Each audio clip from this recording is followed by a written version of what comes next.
വിശുദ്ധ യൂദാസ് എഴുതിയ ലേഖനം. അഭിവാദനം.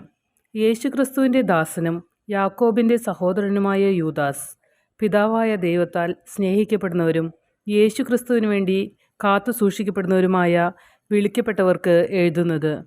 നിങ്ങളിൽ കരുണയും സമാധാനവും സ്നേഹവും സമൃദ്ധമായി ഉണ്ടാകട്ടെ.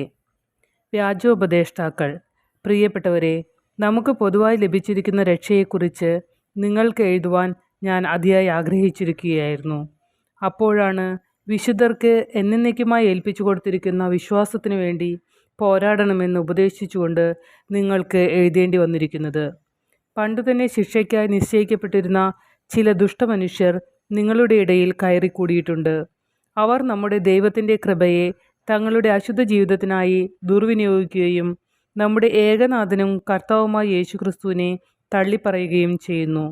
നിങ്ങൾക്ക് എല്ലാ കാര്യങ്ങളും നല്ലപോലെ അറിയാമെങ്കിലും ചില കാര്യങ്ങൾ ഓർമ്മപ്പെടുത്തണമെന്ന് ഞാൻ ആഗ്രഹിക്കുന്നു. ഈജിപ്ത് ദേശത്ത് നിന്ന് ഇസ്രായേൽ ജനത്തെ രക്ഷിച്ച കർത്താവ് വിശ്വസിക്കാതിരുന്നവരെ പിന്നീട് നശിപ്പിച്ചു. സ്വന്തം നിലമറന്ന് തങ്ങളുടേതായ വാസസ്ഥലം ഉപേക്ഷിച്ചു കളഞ്ഞ ദൂതന്മാരെ മഹാദിനത്തിലെ വിധി വരെ അവിടുന്ന് അന്ധകാരത്തിൽ നിത്യബന്ധനത്തിൽ സൂക്ഷിച്ചിരിക്കുന്നു എന്ന് ഓർക്കുക. അതുപോലെ തന്നെ സോദോമിനെയും ഗോമോറോയെയും അവയെ അനുകരിച്ച് ഭോഗാസക്തിയിലും വ്യഭിചാരത്തിലും മുഴുകിയ ചുറ്റുമുള്ള പട്ടണങ്ങളെയും നിത്യാഗ്നിയുടെ ശിക്ഷയ്ക്ക് വിധേയമാക്കി അവിടുന്ന് എല്ലാവർക്കും ദൃഷ്ടാന്തം നൽകിയിരിക്കുന്നു. സ്വപ്നങ്ങളിൽ നിമഗ്നമായിരിക്കുന്ന ഈ മനുഷ്യർ ശരീരത്തെ അശുദ്ധമാക്കുകയും അധികാരത്തെ തള്ളിപ്പറയുകയും മഹിമയണിഞ്ഞവരെ നിന്ദിക്കുകയും ചെയ്യുന്നു. പ്രധാന ദൂതനായ മിഖായേൽ മോശയുടെ ശരീരത്തെ ചൊല്ലി പിശാചിനോട് തർക്കിച്ചപ്പോൾ അവനെ കുറ്റപ്പെടുത്തി ഒരു നിന്ദാവചനം പോലും ഉച്ചരിക്കാൻ തുനിഞ്ഞില്ല. പിന്നെയോ കർത്താവ് നിന്നെ ശാസിക്കട്ടെ എന്ന് മാത്രം പറഞ്ഞു. ഈ മനുഷ്യരാകട്ടെ തങ്ങൾക്ക് മനസ്സിലാകാത്ത എല്ലാ കാര്യങ്ങളെയും ദുഷിക്കുന്നു.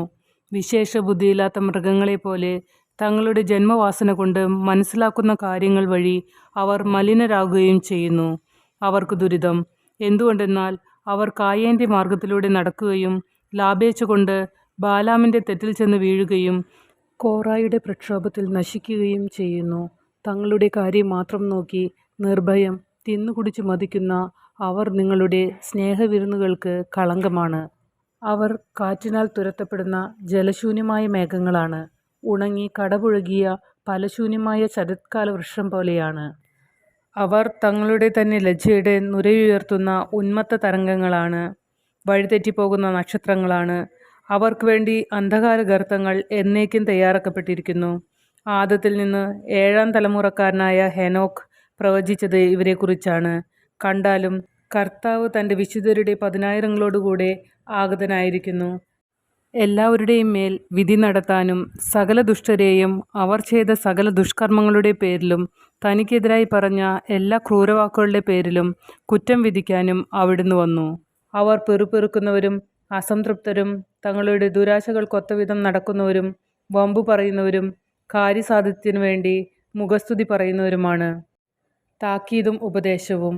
എൻ്റെ പ്രിയപ്പെട്ടവരെ, നിങ്ങൾ നമ്മുടെ കർത്താവായ യേശുക്രിസ്തുവിൻ്റെ അപ്പസ്തോലന്മാരാൽ മുൻകൂട്ടി പറയപ്പെട്ട വചനങ്ങൾ ഓർക്കുവിൻ.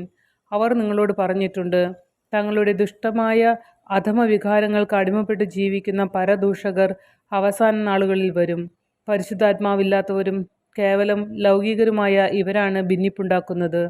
എന്നാൽ പ്രിയപ്പെട്ടവരെ, നിങ്ങൾ പരിശുദ്ധാത്മാവിനാൽ പ്രാർത്ഥിച്ചുകൊണ്ട് നിങ്ങളുടെ പവിത്രമായ വിശ്വാസത്തിൽ അഭിവൃദ്ധി പ്രാപിക്കുവിൻ.